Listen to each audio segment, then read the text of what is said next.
BA part first के political science के MDS university Ajmer के विद्यार्थियों, कल हमने पेपर सेकंड की बात की थी। उसमें अध्याय मनु लिया था। आज उसी श्रृंखला को आगे बढ़ाते हुए हम मनु के द्वारा दिए गए राज्य की उत्पत्ति के सिद्धांत की बात करेंगे। देखिए, राज्य की सारी प्रक्रियाएं, व्यवस्थाएं, सुरक्षा, जन कल्याण, जितने भी राज्य के क्रियाकलाप हैं, ये अस्तित्व में आने से पहले एक शर्त ये होती है कि राज्य अस्तित्व में आए। यदि राज्य नहीं है तो इन सारी प्रक्रियाओं का कोई अर्थ नहीं है। आपने 11th और 12th क्लास के अंदर राज्य की उत्पत्ति के बहुत से सिद्धांत पढ़े होंगे। आपके टीचर्स ने आपको पढ़ाया होगा, जैसे सामाजिक समझौता सिद्धांत, दैवीय सिद्धांत, आंगिक सिद्धांत, मातृसत्तात्मक राज्य, पितृसत्तात्मक राज्य। उन्हीं में से एक सिद्धांत है दैवीय सिद्धांत। मनुस्मृति राज्य के दैवीय सिद्धांत का समर्थन करती है। दैवीय सिद्धांत का आशय यह है कि राज्य ईश्वर की संरचना है, इसको ईश्वर ने निर्मित किया है। मनुस्मृति में एक पौराणिक आख्यान आता है, इसका आशय यह है कि पृथ्वी के जो निवासी थे, जो एक समाज के रूप में तो थे, लेकिन शक्तियों का नियंत्रण, अधिकारों का विभाजन, अधिकारों का वितरण, ऐसी व्यवस्थाएं करने वाला कोई नहीं था। अब इसका अर्थ ये निकलता है कि जो शक्तिशाली है वो यकीनी तौर पर कमज़ोरों को दबाएगा, उनके अधिकार छीनेगा अपनी बल के दम पर। मनुस्मृति में एक पौराणिक कथा का जिक्र आता है कि पृथ्वी के निवासियों ने इस अराजकता से मुक्ति पाने के लिए ब्रह्मा से प्रार्थना की और ब्रह्मा ने 8 देवताओं के अंश लेकर राजा को पृथ्वी पर अवतरित किया। ये 8 देवता हैं इंद्र, यम, वरुण, कुबेर, अग्नि, सूर्य, चंद्रमा और वायु। अगर आप भारतीय वाङ्मय को देखें तो आप पाएंगे कि 8 देवता अलग अलग शक्तियों के प्रतीक हैं। इसका आशय यह है कि मनु अपने राजा या शासक से शासन की प्रक्रिया के दौरान इन सब गुणों की अपेक्षा रखते। लेकिन यहाँ मैं आपको स्पष्ट कर दूँ कि भारतीय जो दैवीय सिद्धांत है राज्य की उत्पत्ति का और जो पश्चिमी सिद्धांत है, उसमें एक मूलभूत अंतर है। वो ये है कि पश्चिम का सिद्धांत यह मानता है कि राजा ही देवता है, ईश्वर है। लेकिन मनुस्मृति में जो सिद्धांत दिया गया है उसमें वो राजा के भीतर इन दैवीय गुणों की कल्पना कर रहे हैं, राजा को देवता नहीं बता रहे। इस अंतर को आप समझें कि जब तक आप राजपद को धारण कर रहे हैं, यानी आप राजा हैं, शासक हैं, तब तक अपनी शासन की प्रक्रिया में आपको इन दैवीय गुणों का प्रदर्शन करना है, जिनके स्वामी ये 8 देवता होते हैं। यानी यहाँ पर जो सत्ता है या जो ये शक्तियाँ हैं वो राजपद के पास हैं, ना कि राजा के पास। अब हम आगे बढ़ें। मनु ने मनुस्मृति में 8 दिव्य व्रतों का वर्णन किया है। वो ये कहते हैं कि जो दिव्य व्रत हैं वो इस प्रकार हैं। इंद्र या इंद्रव्रत।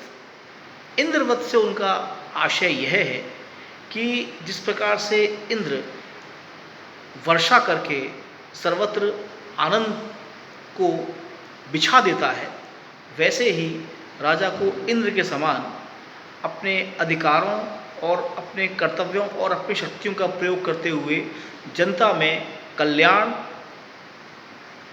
निर्भय और आनंद का संचार करना चाहिए। दूसरा जो व्रत है वो है यम व्रत। यम को मृत्यु का देवता माना गया है। अब यहाँ आपके मस्तिष्क में आना चाहिए कि राजा में यम का अंश होगा तो ये तो ठीक नहीं है, लेकिन मनुस्मृति में इसकी व्याख्या यह की गई है कि जिस प्रकार मृत्यु अपने और पराये का अंतर नहीं करती। इसी प्रकार राजा को शासन करते वक्त अपने प्रिय या अपने अप्रिय का अंतर ना करते हुए अपनी शासन प्रक्रिया को अंजाम देना चाहिए। तीसरा व्रत है वरुण व्रत। वरुण एक देवता है जिनका पाश या बांधने वाली रस्सी बड़ी प्रसिद्ध है।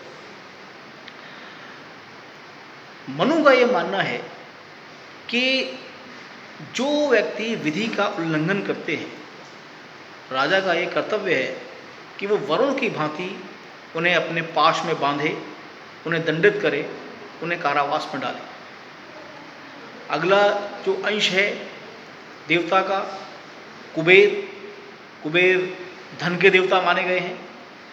यहाँ पर मनु का आशय ये है कि राजा के पास जो उसका कोष है वो इतना संपन्न होना चाहिए कि जन कल्याण, प्रजा रक्षण या अन्य किसी भी कार्य को करने के लिए उसके पास कभी धन की कमी ना पड़े। अगला गुण या अगला व्रत अग्निव्रत। अग्निव्रत से आशय ये है, आप देख सकते हैं अग्नि तो हमारे जीवन का एक अभिन्न हिस्सा है। अग्नि की प्रकृति जलाना है और वो जलाएगी, सामने कोई क्यों ना हो, चाहे मित्र हो शत्रु हो, अग्नि अपनी प्रवृत्ति से हटती नहीं है। मनु ये मानते हैं कि इस अग्निव्रत के अंतर्गत राजा न्याय करते वक्त या दंड प्रदान करते वक्त अग्नि की भांति अपने और पराये का भेद नहीं करते हुए अपनी व्यवस्थाओं को, अपने कार्यों को निर्णय तक पहुंचाए। अगला गुण है वायु। आप जानते हैं वायु कहीं भी आ जा सकती है। संसार में ऐसा कोई स्थान नहीं होगा जहां वायु नहीं पहुंचती हो। यहाँ मनु इस व्रत में, वायु व्रत में राजा से अपेक्षा करते हैं कि अपने पूरे राज्य में उसे हर जगह वायु की तरह संचरित होना चाहिए, फैलना चाहिए। इसका आशय यह है कि स्वयं या अपने सैनिकों या अपने कर्मचारियों के माध्यम से पूरे राज्य के कोने कोने की सूचनाएं उसके पास होनी चाहिए ताकि वो प्रशासन और सुरक्षा के इंतजाम ठीक प्रकार से कर पाए। अगला जो व्रत है वो है सूर्य व्रत। सूर्य प्रतीक है शौर्य का, ऐश्वर्य का, वो तो राजा में होना ही चाहिए। इसके अलावा मनुस्मृति इसकी व्याख्या ये करती है कि सूर्य 8 मास तक, जैसे आप सब जानते हैं हमारे यहाँ ऋतुओं को 4-4 माह के 3 वर्गों में बांटा गया है, सर्दी, गर्मी और बरसात। मनुस्मृति ये मानती है कि 8 मास तक जिस तरह सूर्य पृथ्वी से जल एकत्र करता है बादलों के रूप में और 4 मास उसकी बरसात करता है, ठीक वैसे ही राजा को कर एकत्र करने चाहिए और उसे अपनी प्रजा के कल्याण के लिए, सुरक्षा के लिए व्यय करना चाहिए। अंतिम देवता चंद्रमा। आज शाम को जब आप घर से बाहर निकलें तो इस चीज़ को कभी आपने नोट जरूर किया होगा, चंद्रमा को देखकर मन आनंदित होता है, प्रसन्न होता है। वो भी तो एक ग्रह ही है, पर ऐसा क्यों होता है?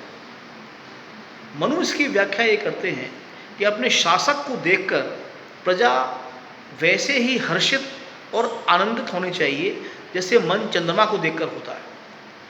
राजा को देखकर प्रजा डर भी सकती है, लेकिन मनु का मानना ये है कि जन कल्याण के कार्यों से प्रजा की रक्षा करके वो इस तरह से अपने कार्यों को संपादित करे ताकि प्रजा उसको देखकर हर्षित हो, आनंदित हो। इस प्रकार मनु ने दैवीय गुणों की परिकल्पना की है और उसका सिद्धांत दिया है। आगे के अध्यायों में हम कुछ और बातचीत आपके साथ करेंगे। Thank you very much.